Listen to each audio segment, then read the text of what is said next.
All right, we start off talking business. We will not meet for 3 weeks now because Easter is going to be in there, and it's going to interfere with my ability to get everything prepared the way I want to get everything prepared, even though I'm probably going to be prepared for the next one because we're not going to get everything done tonight, I don't think. We have the choice of an enormously long talk or 2 intermediate length ones. Okay. We have been speaking about Re as the center, the source, and the object of hierarchy in Egyptian mythology. And we're doing that by looking at Re as the very top of all hierarchy. We're doing this to differentiate it from Hindu mythology, where there was not a central top around which everything else was cleanly hierarchical. And so we have 2 totally different kinds of consciousness, 2 totally different views of the cosmos, each valid, but a much different way of looking at things. We have been looking at Re through the associations that Re makes. And this is a thing that we do almost every day. People that we don't really know, and some that we do, whether we do it prejudicially or whether we do it objectively, we understand people or we come to know people by who they associate with. That when you associate with some people, some parts come out of your character. It is a principle that you cannot know something all by itself alone. Or if you do know something by itself alone, you can't really fully understand it or communicate it. But if you relate it to something by comparing it, or by contrasting it, or by building together with the differences, you come to understand something because part of one is in the other and vice versa. So associationism, spiritually, mythologically, psychologically, is a very good technique for knowing. Also, we've been looking at Re by the kinds of things that come out of Re in the different associations. It is very demonstrable that the inner part of someone, which is invisible, and probably the deepest part of us is invisible to even the greatest seers, such that often the outcome of the final trial of someone before initiation, to see whether they are strong enough to cope with the trial that makes their being, that outcome is often not even known by the Hierophant who brings it before the student for initiation. So, seeing then that the greatest part of us is invisible, and the most profound part of our being is invisible, the only way we can tell then is either by associations or by the fruits that come out from that invisibility. We've been looking at the associations of Re primarily through trinities, or what we have been terming 3 pouts. The pout is an organization that is a way gods express themselves in a formation. We looked first at Re being the center of the religion of light. And we looked at Re in association to Khepra and Tem. And Khepra represented the light of the rising sun, and Tem represented the light of the setting sun. And they represented the upstream, downstream, involutionary, evolutionary, introverted, extroverted consciousness that proceeds from Re as the center of self out into the world and back in. They represented the river Nile, that if you step in the river Nile and go downstream, you become human or you involve, and if you go upstream, you become divine. Then we looked at Ra and Ma'at and Tehuti last time, and even though there was not difference of identity and not children of Re, they were only by association, and that was an associative three-part, whereas with Khepra and Tem, it was a three-part that they represented all one. And we have yet, next, after we finish the three-part that we're on now, we will look at Re, Shu, and Tefnut, and that brings us right to hierarchy. Now we're going to look at another one this time. And what we're going to do is not very, it's going to be somewhat of a departure, because we're hardly even going to look at the three-part. And what we're going to do is going to be extremely unbalanced. It is not going to at all look at much of Re even, but it's going to look only at, we're looking at the trinity of Re, Hathor, and Heru, or Horus.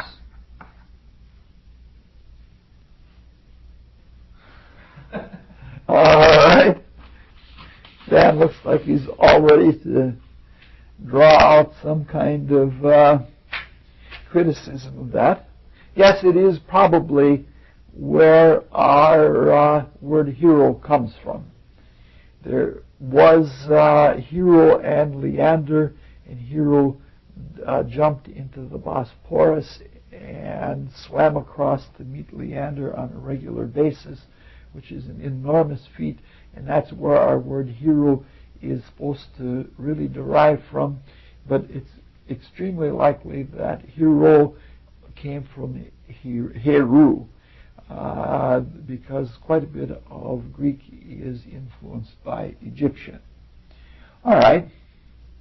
Now this is not just an association like the association with Ma'at and Tehuti. And it's not just a mask or wearing a different hat as it is with Khepra and Tem. And it is not a birthing relationship like Shu and Tefnut. This is an actual union and generation relationship.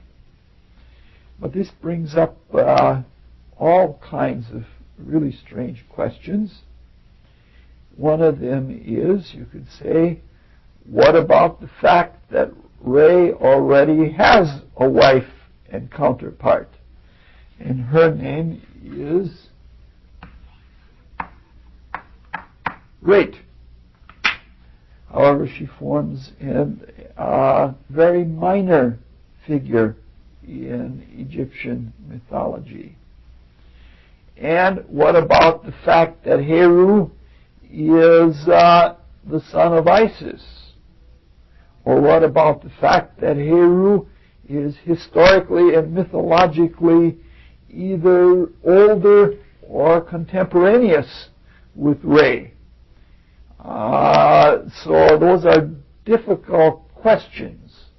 Now, there might be a tendency to take these questions and contradictions and say, oh, Re, we can't believe anything about him because he's a polygamist, and how can he be a father to someone that may be older than him?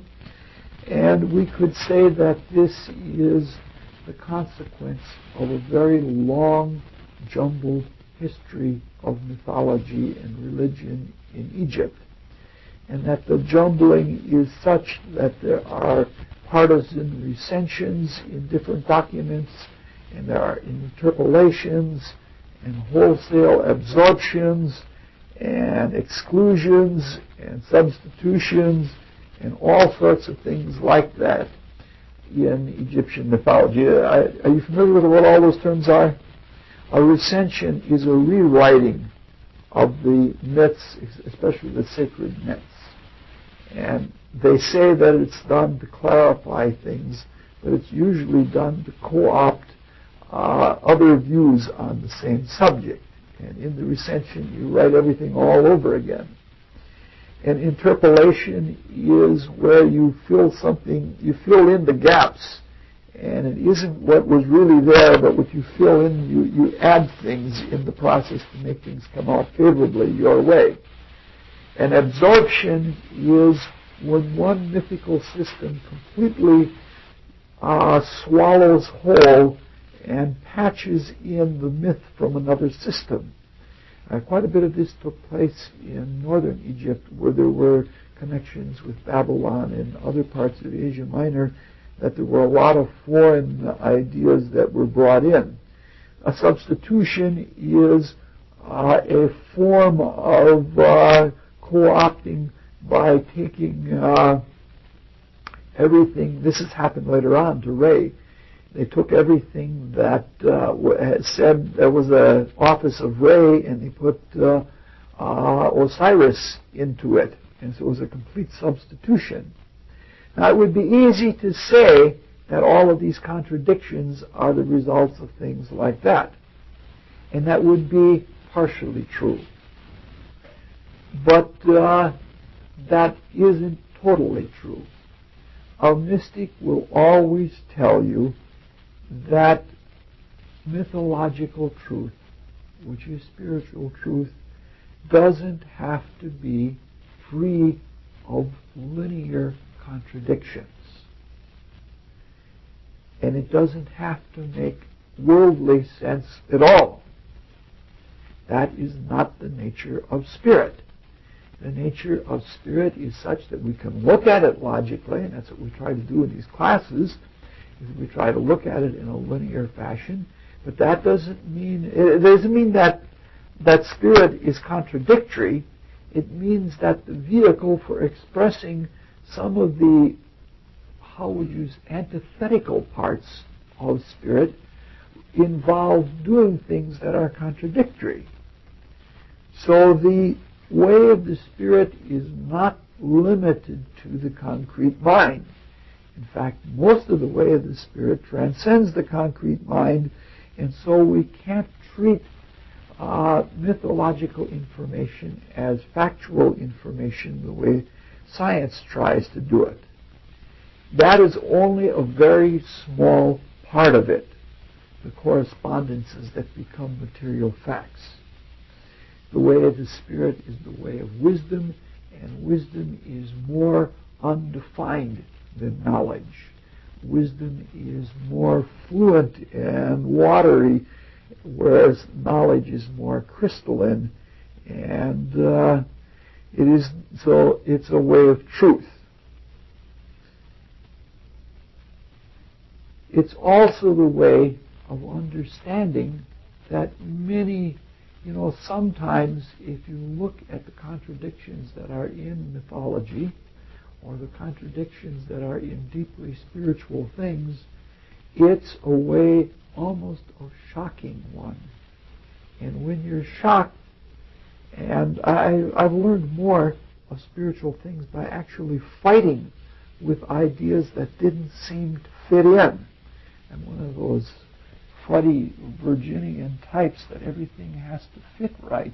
And it bothers me. I actually used to even exclude things that didn't seem to fit right. Now I just sort of let them sit, because I find that when I fight with things that don't work right, I begin to see that there is another whole way to look at things. And since it is indeed a universe, they are all connected together, and this isn't just some baloney that somebody made up for their own power or something like that. So it's not surprising that when we're trying to symbolize the deepest way of the Spirit, that there would be many, many material contradictions. And so that's what we have to deal with.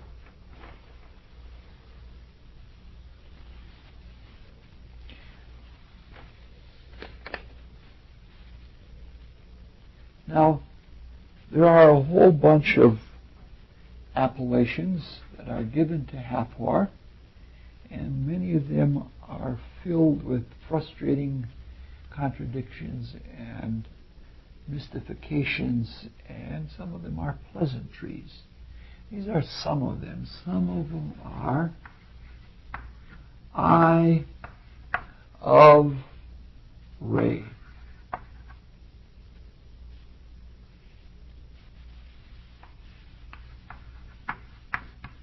Lady of the 16.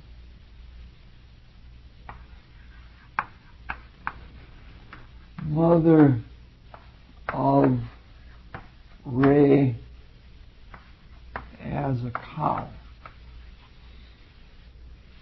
Interesting. The mistress of the gods, and the queen of the gods. So she has quite a few offices. We can see that even though she is, so these are quite contradictory, how somebody can be a mother and a mistress and a queen all at the same time. Those are figures that don't very well jibe together. Lady, mother, mistress, and queen don't very well jibe together. There's a lot of contradiction in here. But it's pretty obvious from the list that what we're trying to look at is someone or something that is a representation of the universal feminine. And so for tonight, probably because we're going as slow as we're going, and the next time we get together, we are going to be discussing the universal feminine. It's sort of the sides of the feminine. As we know from astrology, the two most feminine expressions in astrology are the moon and Venus. And the moon represents the nurturative mother of everything. If she's mother of Re, and Re is the center of the whole business, then clearly this is the mother of all mothers. And if she's the mistress and queen of all of the gods, she's obviously the lover, because Venus is the lover and the beautifier and the socializer, the oiler, you might say, of interactions between all of the different divine beings. And so we can see those as simple parts of one universal feminine, which we're going to try to look into. This is a subject that we could have looked at anywhere along the line for the last 3 years, and we could have looked at it very well in Hindu mythology, especially when we came to Parvati. Parvati, who was the wife of Mahadev, or Shiv, is known not only as Parvati, but as Durga and as Annapurna. I know I'm probably mispronouncing. Yeah, okay.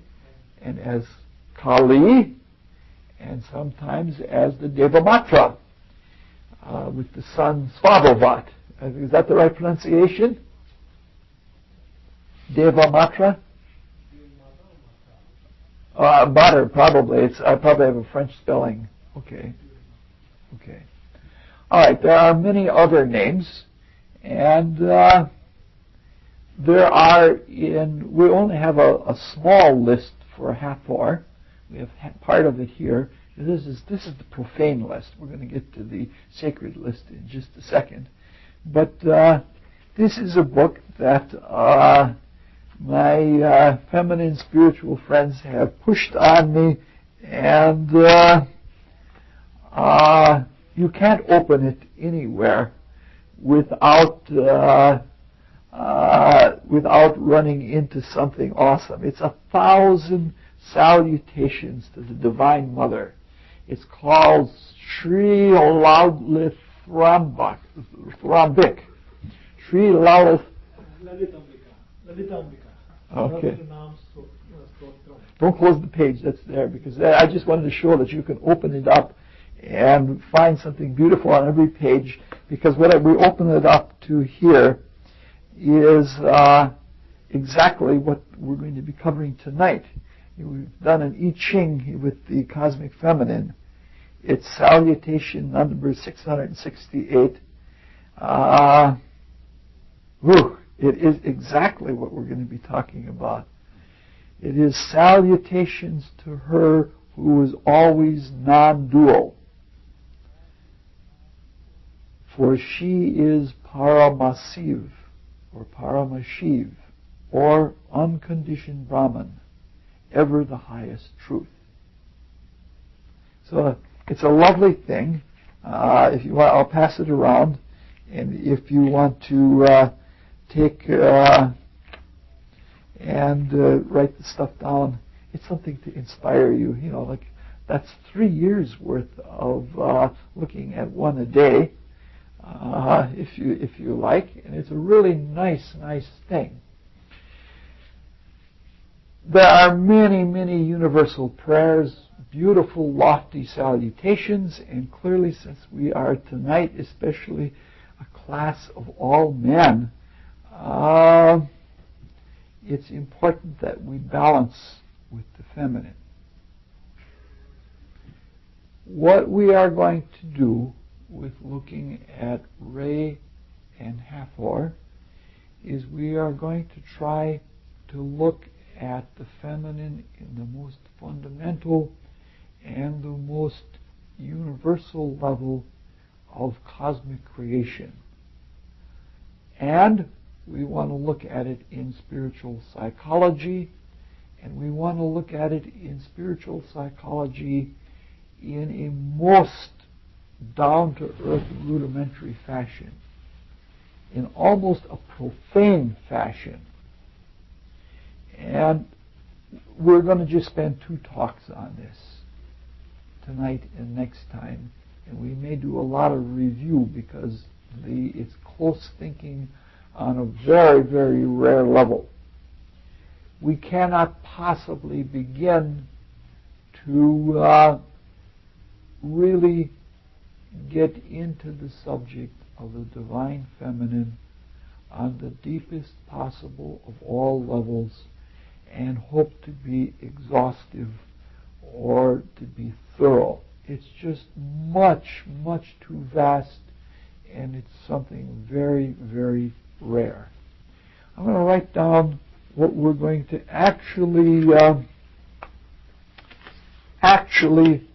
the salutations or the titles of Hathor that we're actually going to look at, and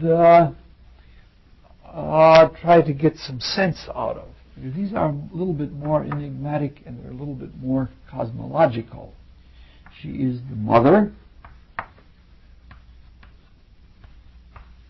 of Shu,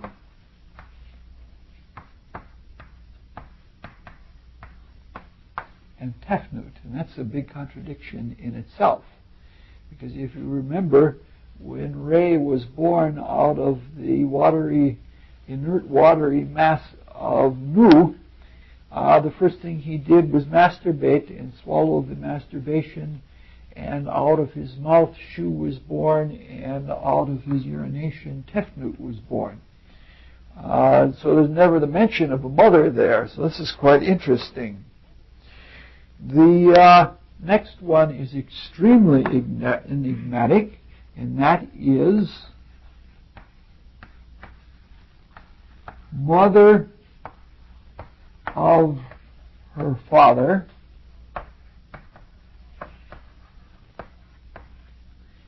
and daughter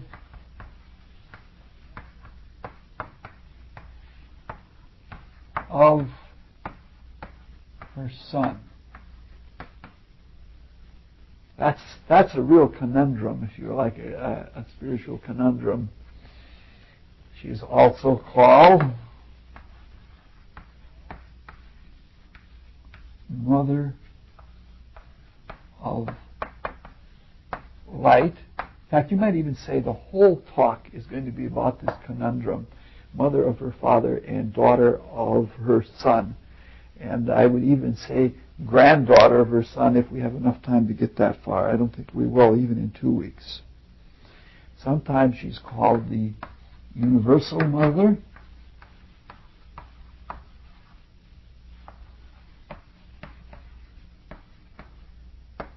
Sometimes she is called the Virgin Mother.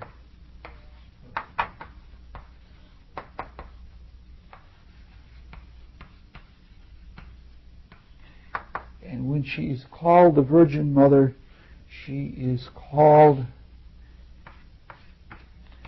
Hathor Saris, Sothis. Sothis was the name of the brightest star in the heaven, which was the Virgin Star. What is it? Sirius. That's why I said Sirius. Sothis Sirius. The Egyptians, like the Ethiopians and the Dogon, were very big on the star Sirius. And the last one here is, she is the black-skinned daughter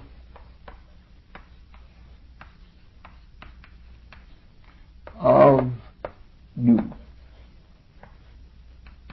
And as such, she is known as N-U-B-T.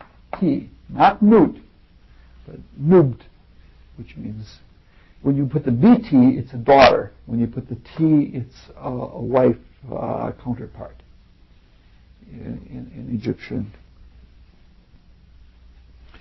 This is really going to be...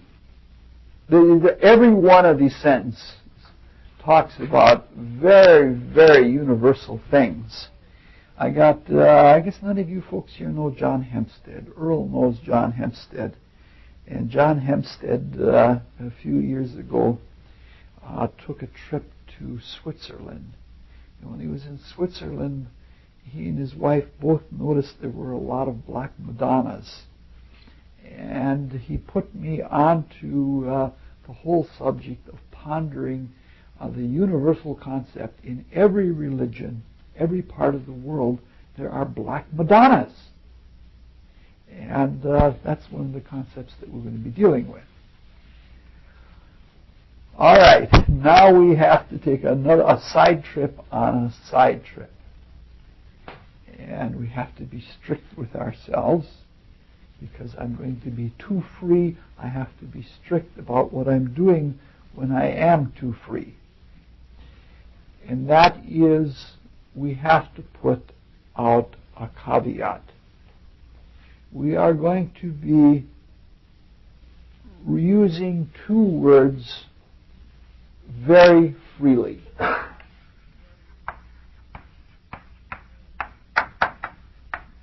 Masculine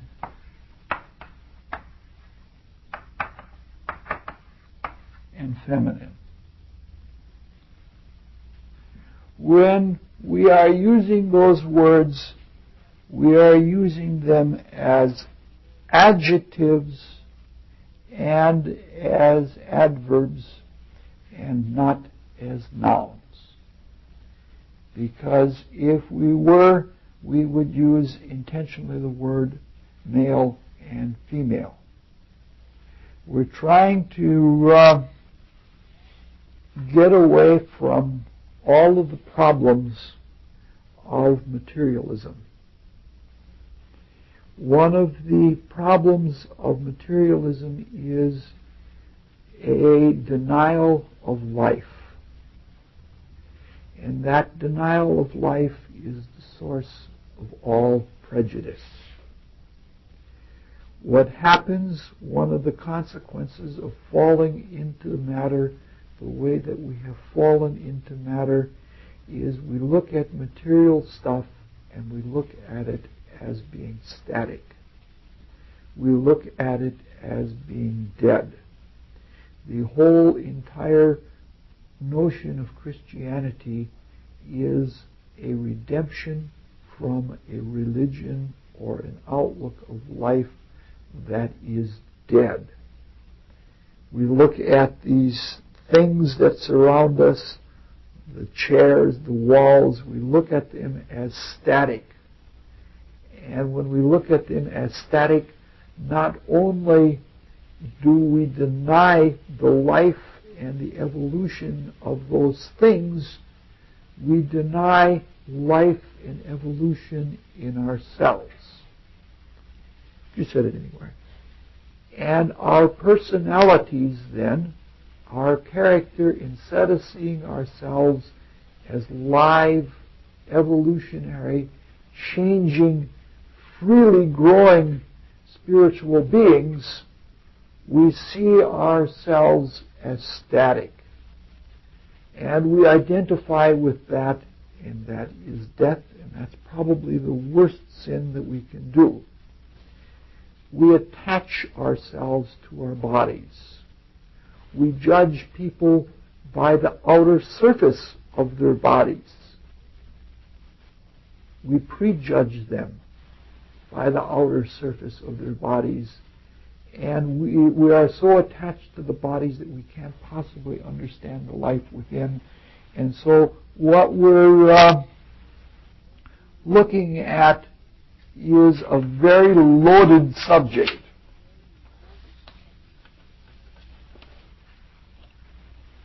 And so I want to sort of repeat this again and again, because the tape anyway is going to be going out to a lot of places.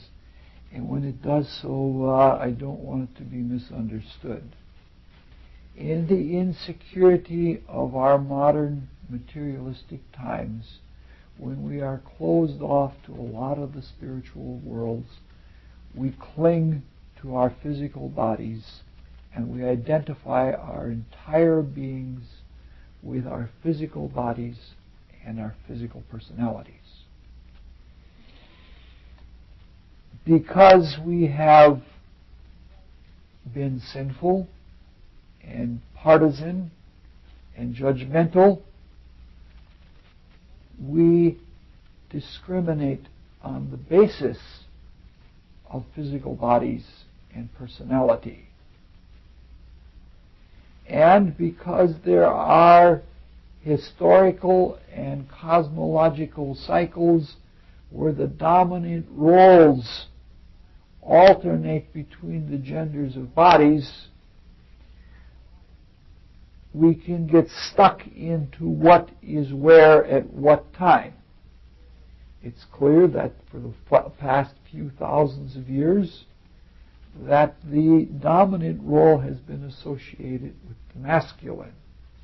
And there is indeed a prejudice about males toward females, and vice versa. No prejudice can develop without a counter-prejudice, because they just beget each other. We are now in a state of transition, and in that state of transition, things are going from a masculine dominance to a balance and eventually to a feminine dominance.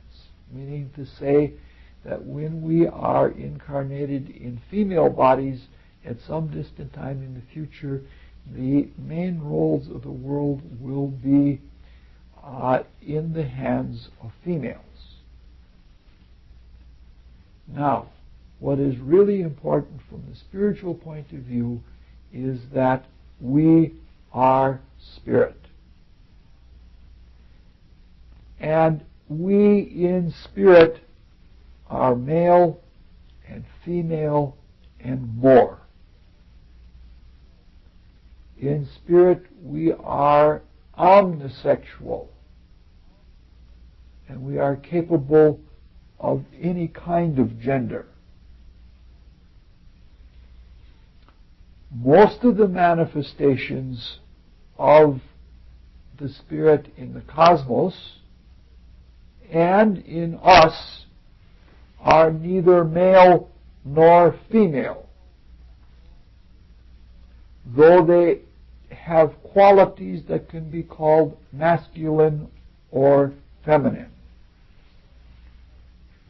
We, because of the idiosyncrasies, which we'll get into later on, of the material world, have precipitated male and female physical bodies. And these male and female physical bodies are sustained by etheric bodies of the opposite gender. And that's only because of the necessities of the material world as it is.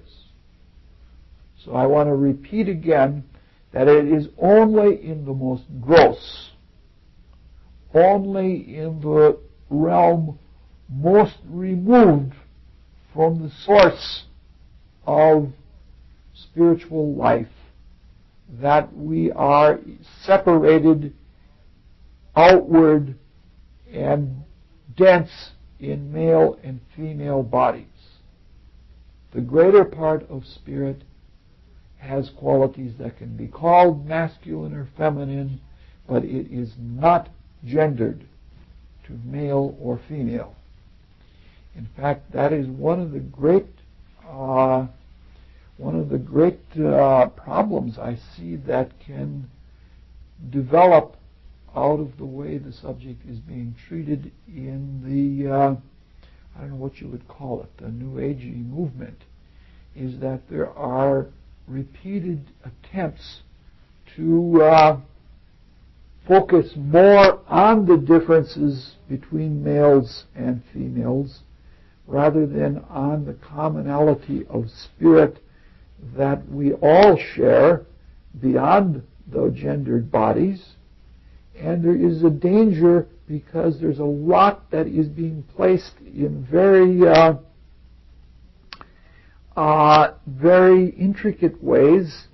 There's a lot of emphasis being placed on male gods and female gods rather than masculine and feminine manifestations of divinity.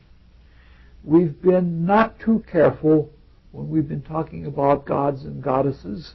Unfortunately, we have not been careful, and we have done a little bit of that ourselves. I don't really like it at all, and I apologize very much for doing that.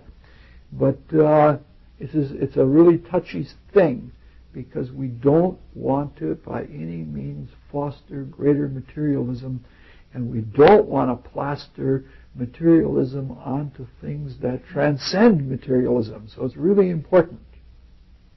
Now, besides being necessary to continue our existence and our experience in the material realm, there are other things to being in a male body or in a female body.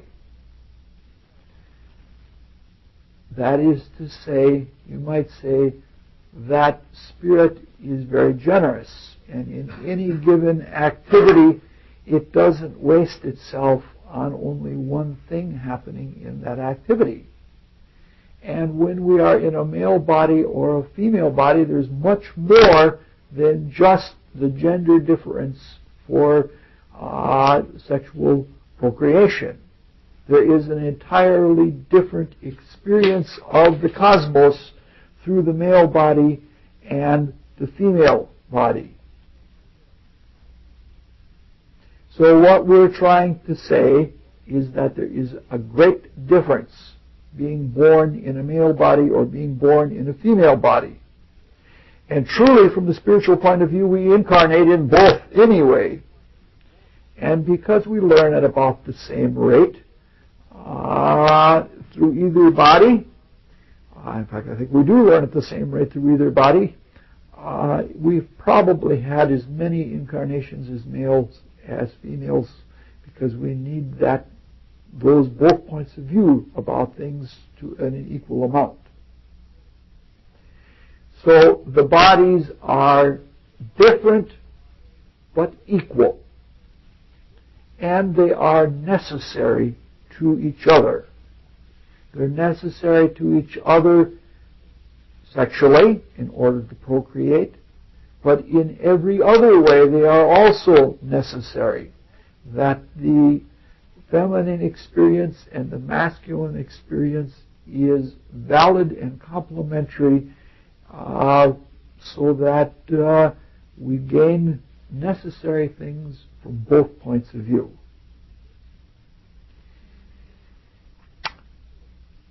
Neither body or neither experience is superior or inferior to the other.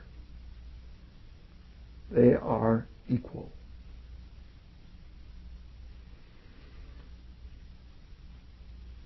It is important that we fulfill these experiences and appreciate internally and externally both the masculine and feminine state. The responsibility that we have of experiencing and consuming the world.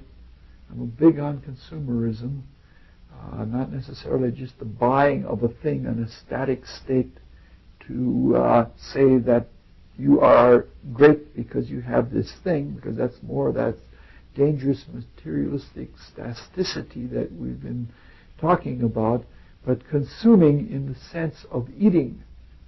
That is, of using up, of expending, and thoroughly experiencing the world and reducing it and assimilating it into our being is very, very important.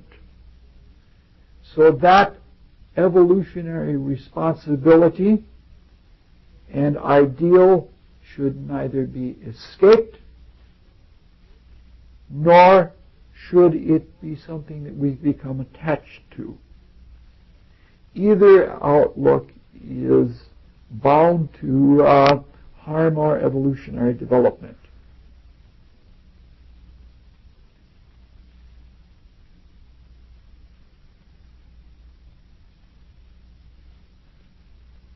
But above all, it's really important that we recognize the Spirit in all, and that we appreciate all of the differences as manifestations of the Spirit, because otherwise we're going to just perpetuate the partisanship.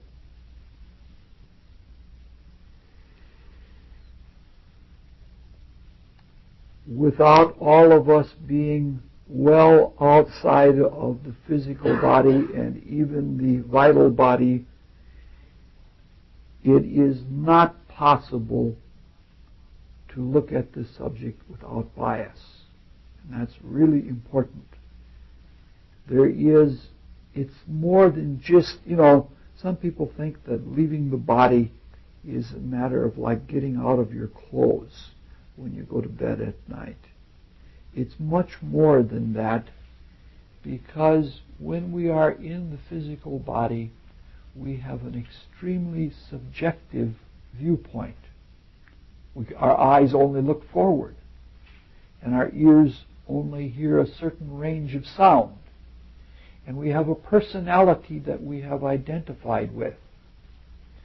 And in order to leave the body, as an initiate leaves the body, we have to be able to get outside of our personality.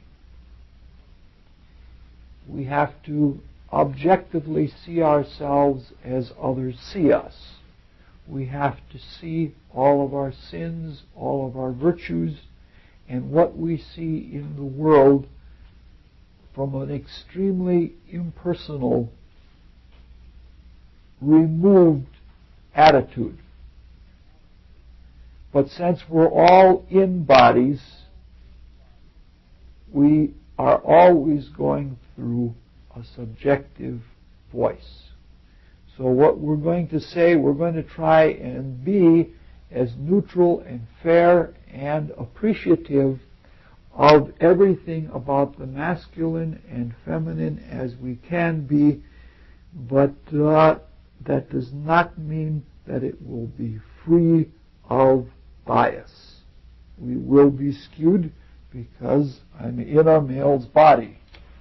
I don't apologize.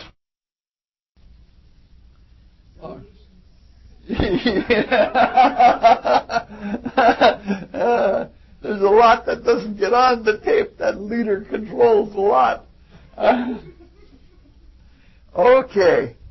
So then we're going to look at something that we're going to look at the spiritual masculine and feminine, and we're going to look at males and females. And I'm going to have to do it through a male's body. That is both good and bad. All right. What we are about to discuss, all of it may sound like nonsense, and it may sound crazy, and it may sound like yammerings, because we're going to go so deep that it's going to look like the sky.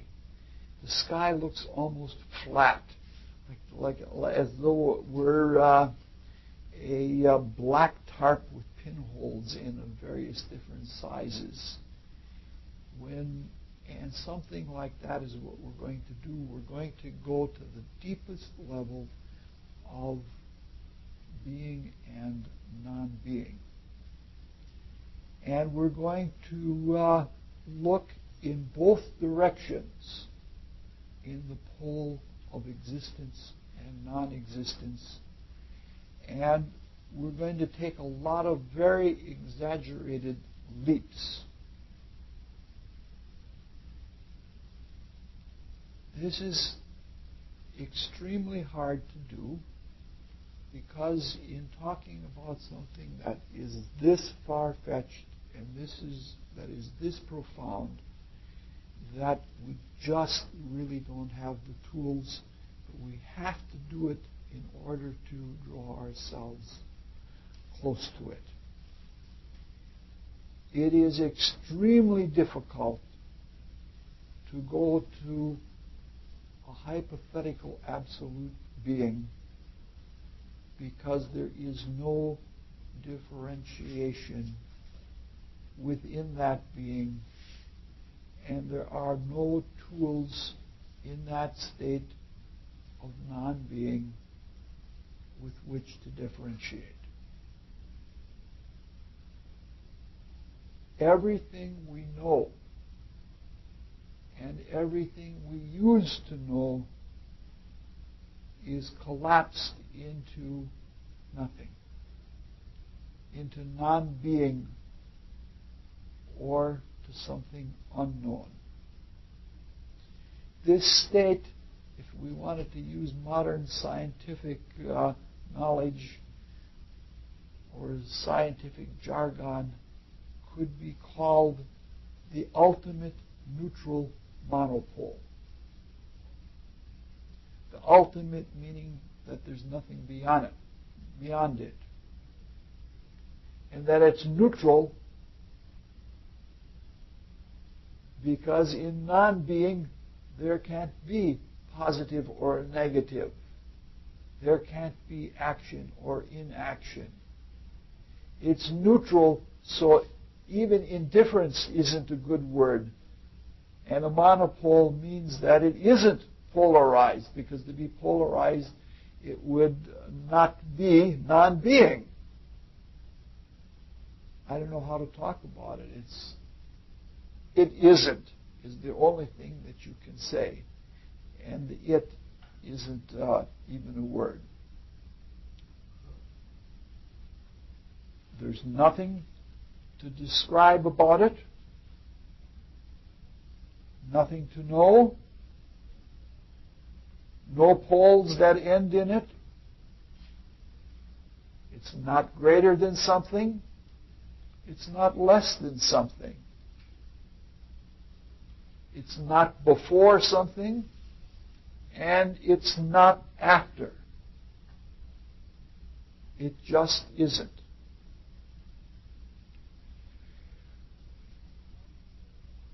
Some say, or some try to call it potential. But that word has many meanings. And it only has meaning relative to an actual. You see what I'm trying to say? That when you talk about the actual, then you can say that there is a potential. But when you're talking about that which is potential, you can't address it directly. The most common name for it in the West is the absolute. But that meaning or that word or that concept only does mean something relative to the actual.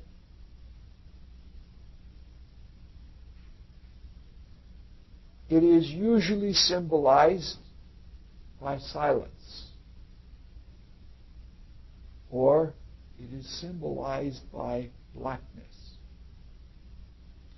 Madame Blavatsky, in the stanzas of Dzyan, translates the line of talking about the absolute in a very beautiful way. She says, "That which is and yet is not was." It is what the Hindus call Parabrahm. And that's what we're going to be talking about quite a bit. This is not only poetically beautiful, and it's not only paradoxically enigmatic, but it brings out fundamental questions of existence, non-existence.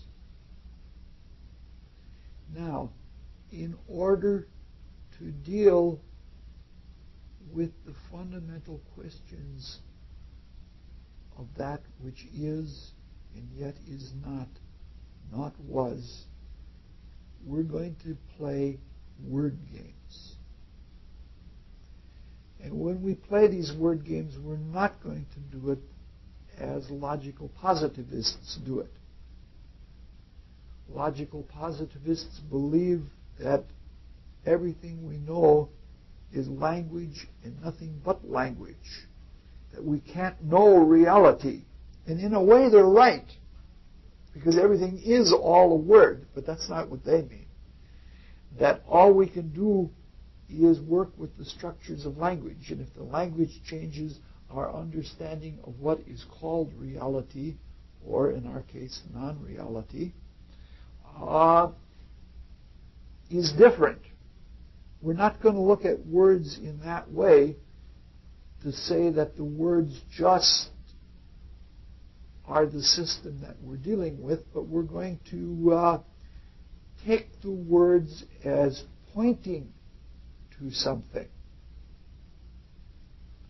And we're going to use the words to get at spiritual concepts which are spiritual realities. Now, in order to do this, that's very hard on the psychology to deal with something this subtle, this rare, and this far-fetched without speaking gibberish. So what we're going to do is we're going to slam, bam, contrast it with the profane, with the most profane of all. No, I'm not going to tell dirty jokes.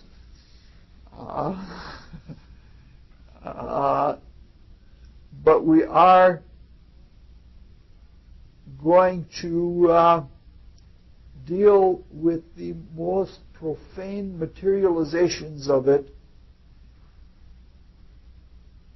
in physical bodies of humans. And it will be almost revolting. And when we do so, we're going to try and do it without bias, though. Because it is when you look at the psychology of our personalities, gendered personalities, it comes from the same stuff as the spiritual masculine and feminine. Oh, boy.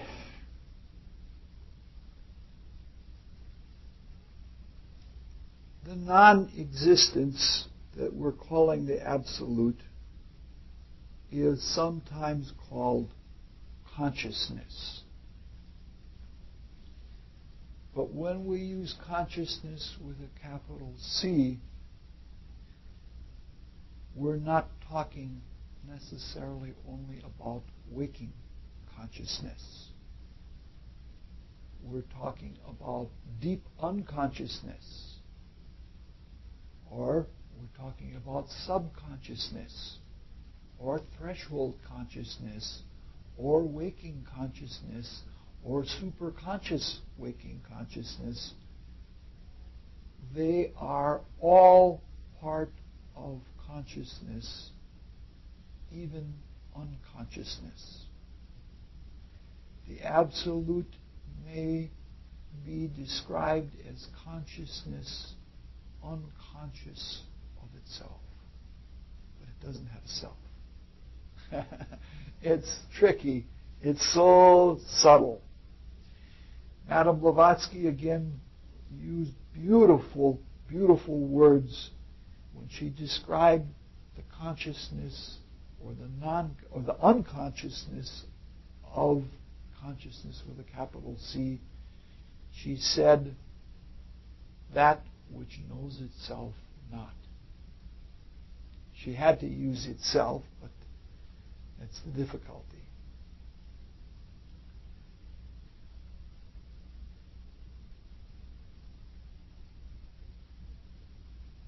Within the existence of non-being that is called consciousness is the possibility of being,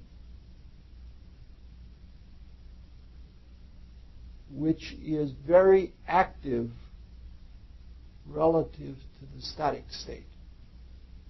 Do you understand that we have made three differentiations here? We have talked about that which can't be talked of, and we have talked about the existence of that which includes existence and non-existence, and we have talked about being. We're differentiating between the words existence and being. Existence we're using in a passive state, and being is an active state. With existence, or existence in non-being, is truly more active than being and more subtle, but from our point of view, it looks like existence and not active being. you can see that we have almost no words, no ideas to use this. In Sanskrit, they do use a number of words. They use a lot of prefixes and suffixes. That the state between spiritual being and Parabrahm is sometimes called Mauloprakrit. So that what we're calling existence and being would be something like Mauloprakrit and Prakrit. All right. So there is an extremely subtle shift from potential to existence within potential to being. So that's quite an existential shift. And it's quite an active shift. Now, I'm going to resort to a trick. And it's a trick that has always been used throughout history at different times to talk about this. Oh, I don't know how to even do it. There is what the profane call the law of averages.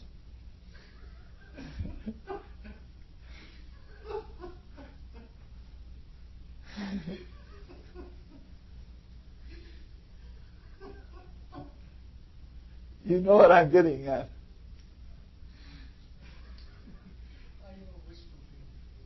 Yeah. There is what is called the law of averages, and in decent English it would be called the law of mathematical certainty. And it goes something like this, though Shared's probably going to laugh at me for the way I say it.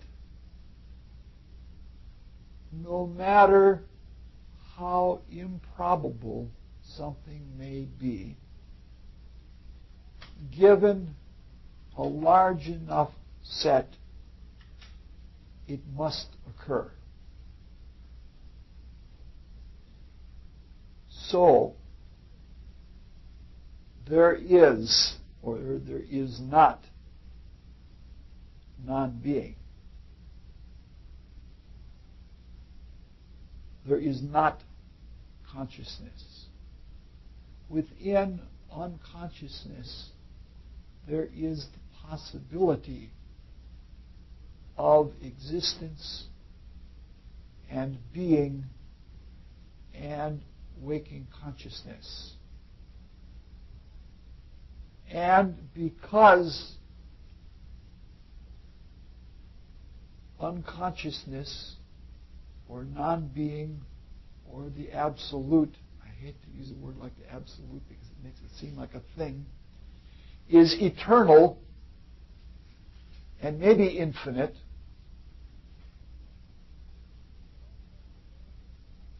somewhere along the line existence has to, waking conscious existence is within unconsciousness or within the absolute. Now all of this makes sense, sort of makes sense, from our viewpoint very, very, very far down in the realm of waking consciousness, which is barely waking, but it makes sense. We can't talk about the sense that it makes relative to the absolute.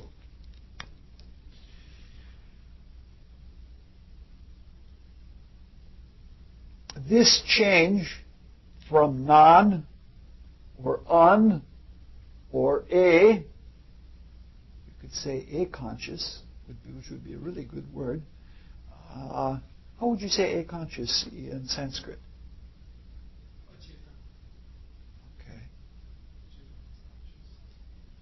This change from passive, which really isn't passive because it's passive and active, and that state is so subtle that there isn't even differentiation between passive and active. It's so subtle that the existence from passive to active, from existence to being, is so subtle that it's powerfully active. And I can give you an analogy from our world to get the idea of it. If there is a stone rolling down a hill, you have kinetic energy. It's pretty powerful. But it's not as powerful, it's momental, but it's not as powerful as something invisible, like steam. And it's not as powerful as something more invisible, something like electricity or etheric energy. And it's not as powerful by far as desire. And clearly we know from our own experience the thing that can control and set all of the other things going is thought. Thought, as subtle as it is much more powerful than the gross stone rolling down the hill. But even thought is like a gross stone rolling down the hill relative to the activity and to the power of existence and being. The active state that we call being, or the noticeably active state. So the principle is that the more subtle something is, the more powerful it is. And we're talking about the ultimate of power.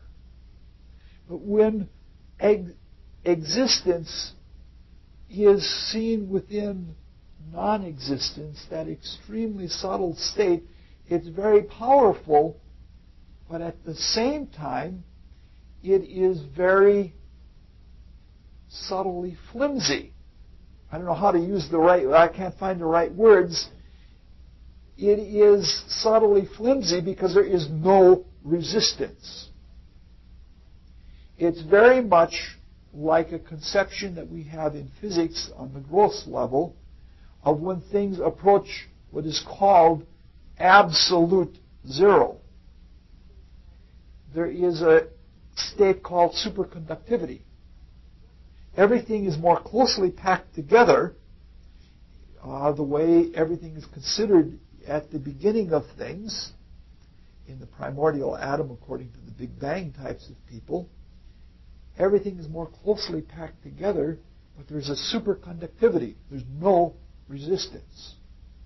So at the same time then, at the fountainhead of existence, there is an enormous power and a resistanceless state.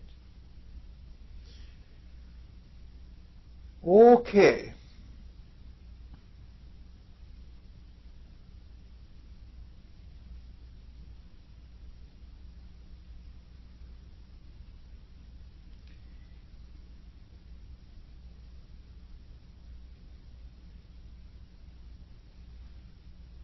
This is not only a change from existence to being.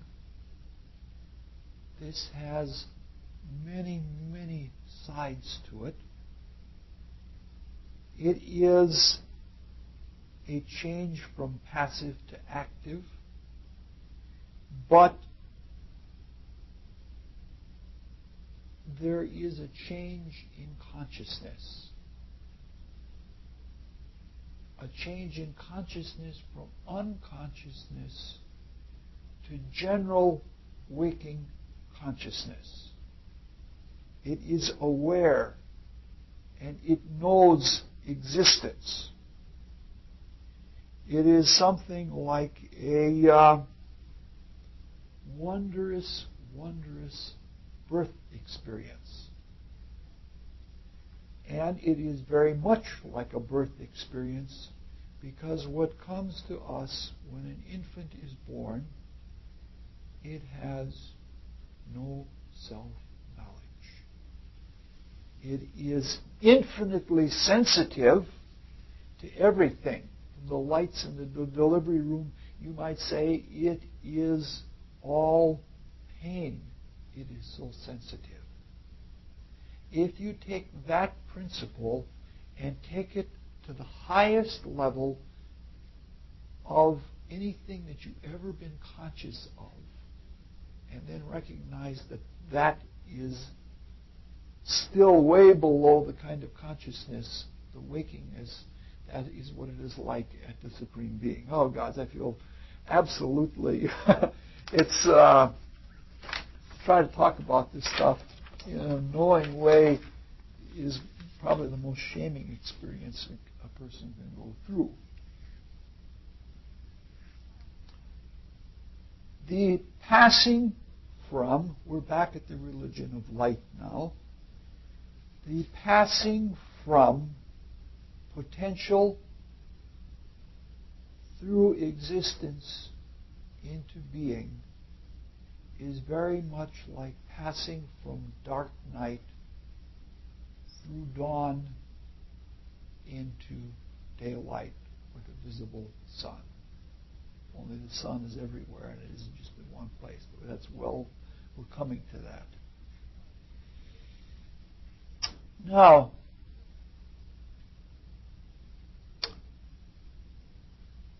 this experience, the trick that we used in order to come to this, the trick of using the principle of mathematical certainty, that trick that we used does us a disservice.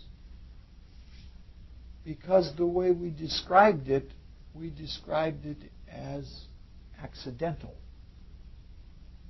as in the realm of probabilities. But it really isn't a fortuitous accident. But to understand it is something that right now is beyond my ken. The words that come to me to describe it, the best one is spontaneity. That when there is a spontaneous creation or waking, it has a quality of will, and it's free, it's volitional, it's creative, but it is extremely, extremely subtle. We're talking about a cosmic will, the being that comes out of the absolute. To start using shorthand, is sometimes called the Supreme Being. The One is a reasonable word to use. So, using the analogy of going from darkness through dawn into light, we could say that the being, the unbounded state of extremely subtle being, of light, we call that spirit.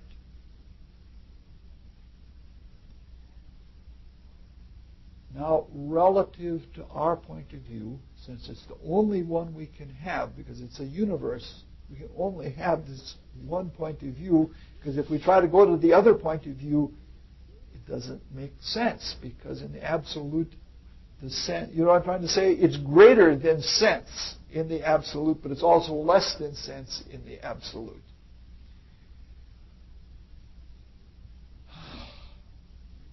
This voluntary, free act of spontaneous creativity has an attitude about it. And this attitude is called positivity, to use our language.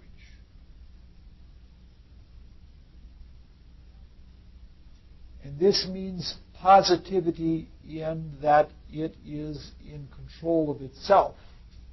Very much like a gear is said to be positive if there is no slip. When all it has is itself, but itself isn't a self yet. This is just being, active being within existence, within non-existence. All it has is, you know what I'm trying to say. That's all it has. And so it's positive. It's as positive as you can get. Consciousness, that is what we are calling the absolute, is integral, non-integral. It's all of those things put together. But waking consciousness partakes of waking consciousness. Through consciousness, it is conscious of consciousness. It is singular, as paralogically it must be. Being is. Being is. Being. It is. So it must be singular. Or to put it in the way that Krishna did, if there were another greater than I were it. But that has an I to it. We're just talking about consciousness, conscious of consciousness. The character, not the attitude, but the character of this free, fundamental attitude of positivity, we call that divinity. That's the character of being. And its extremely subtle activity we call creativity. And because being is conscious, or consciousness in being is conscious of being, it is self-created, which is another way of seeing the spontaneity. So it is an internal spontaneous self-creation. Now, here we come to the hard word that we've been trying to get to. Because of the positivity and because of the active assertion, creativity, this state is said to be masculine. That's the hard word. It's said to be masculine. Now, I have a funny notion about this, and I think it's the only way we can really look at it. It's not clear. It is what we know, that the attitude of positivity and the being or the character of divinity and the activity of creation, we can only understand them from the viewpoint of conscious being. It's not so clear that it's not so clear that that has to be masculine. But that is what we call it. The assertive qualities that we find, now here's where the profane part comes in, because we're going to start talking about males and females, and that makes this a very dangerous kind of talk, or a very dangerous set of talks, that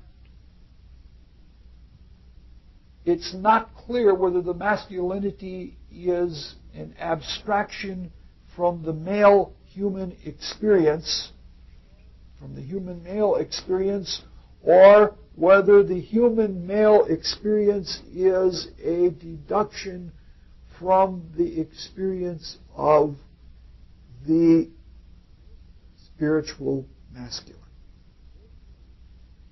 I tend to think it's both ways, but I tend to think that it is primal to the spiritual masculine.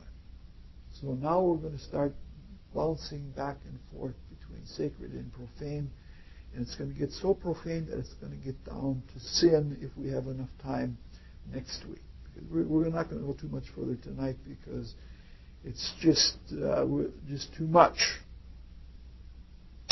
The way we're going to treat the profane part, yes?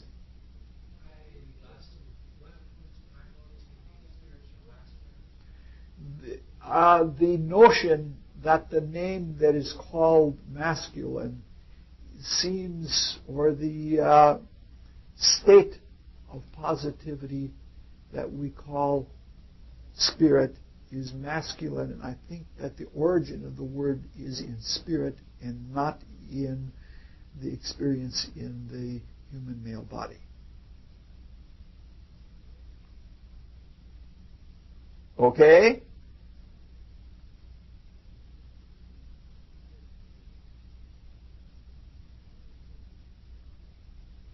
You seem like you're ready to propound. All right. Now, all of this could become very, very blissfully circular and tautological and solipsistic, and it could turn into a bunch of self-serving gibberish. So what we're going to do is try to see it in the profane, and we're going to try and look at it in the psychological or the psycho-spiritual experience of that we go through in human gendered bodies.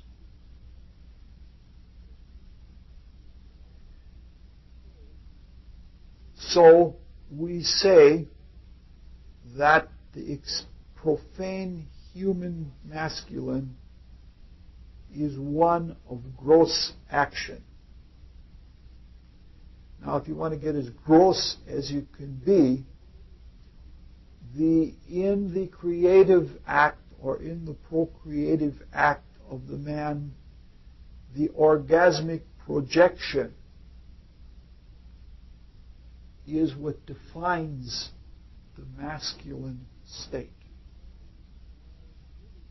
But in the psychology, now I'm not saying that the psychology is always all right, because we have perverted a lot of this. But in the human male body, the psychology often goes like, if you aren't doing something, or if you aren't changing things, you aren't being.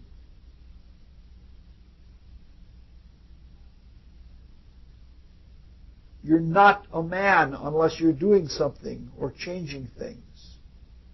And it goes so far that you're not a man unless you're fighting or going to war. So, in the spiritual psychology, in the realms between, or some of the realms between, we have the qualities that we see in the masculine planets, like the sun, which radiates out, and Mars, which is a very, I have to change everything kind of attitude. Or, if we look in the extrovertive qualities of the mundane, of the signs, what are called the positive signs, they are considered masculine. Hence, we have this preoccupation with masculine gods, which is a materialization of it. Now, to return to the Supreme Being relative to the Absolute. Now we're using names, and I hate that already. But to return to conscious, active being relative to non-being, unconscious non-being, or all unconscious non-being, if the state of active being is considered masculine for the reasons given above, the unconscious, all unconscious non-being is considered feminine because it is passive.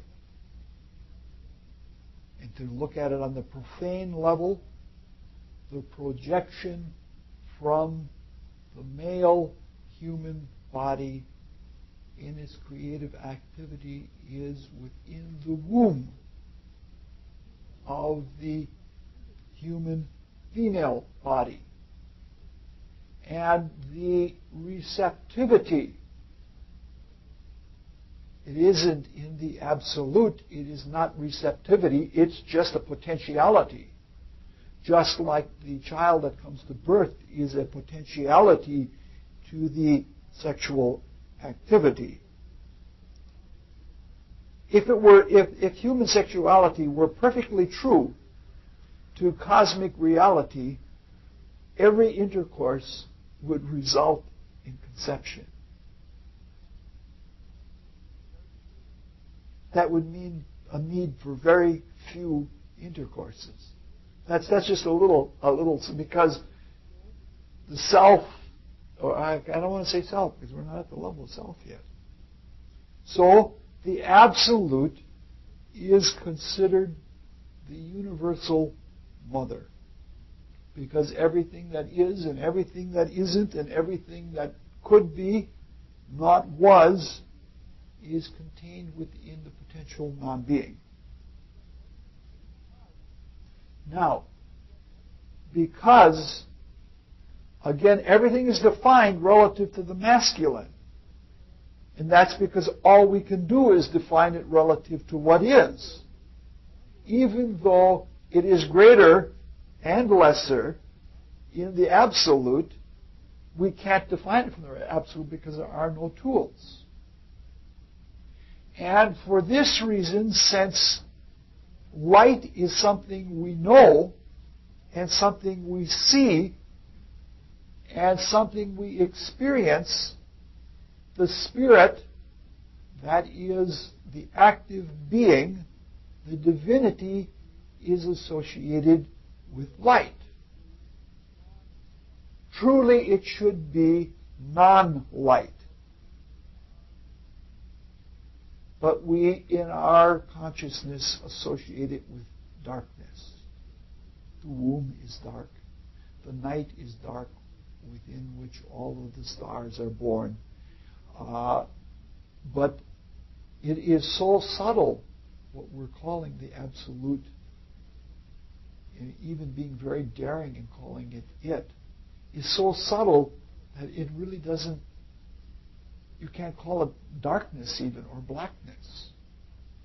And because it is so subtle that it seems non-actively participant, it offers no resistance. All of this happens inside of it. It itself, that the state of non-being, is unaffected. And hence it is virgin. All right? We have gotten the understanding now of the... we don't have the black... No, we're looking at the Black Madonna.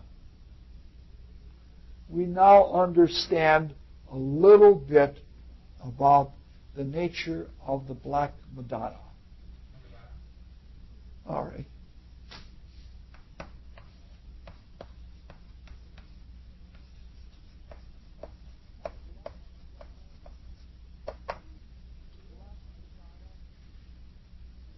The Black Madonna is shown as black because black is the only thing that can make us so self-aware and so aware of the limitations of our spiritual being relative to the unknown, the unconscious, the unmanifest, the potential, that it appears black. And all of this is born within it without ever touching it. And that's really an awesome, awesome thing. It can't not touch it, but it doesn't phase it in the least. So this is why, this relates on the profane level, why our relationship to women is always that they're enigmatic, that they're hidden, that men are so obvious. Even the generative organs of women are inward and hidden. But hidden is not the right word because that indicates some kind of intent. You know, it's not all immediately seen. All right. So we have a little bit of a hint about the first of the enigmatic statements about Hathor. We can see, for instance, that she is the omnipresent, but the non-present Black Madonna. And we see her then as the universal mother, and we see her as the Virgin Mother. We also see in this, it's terrible, but men who like to be linear, I think that's maybe, you could in a sarcastic way say that they're too penis conscious and like extending things and delineating things. To that, in the realm of light, the non-being, because it cannot be defined, is derided as not making sense. And the feminine becomes a prejudice in the material sense of being nonsense. And this actually breaks down a prejudice, because it is the men, knowing me, you know right off, it is the men that are the ones that are guilty of talking. Because the experience of being of the world while being in a human female body is a much more integral experience. It understands the whole context. It understands the whole environment, and it doesn't want to delineate. It realizes that you can't delineate. You know what I'm trying to say? Because if you delineate, then the sense of the whole is lost in the delineation. And you understand then why, relative to being in a male human body, why the feminine seems so enigmatic and mysterious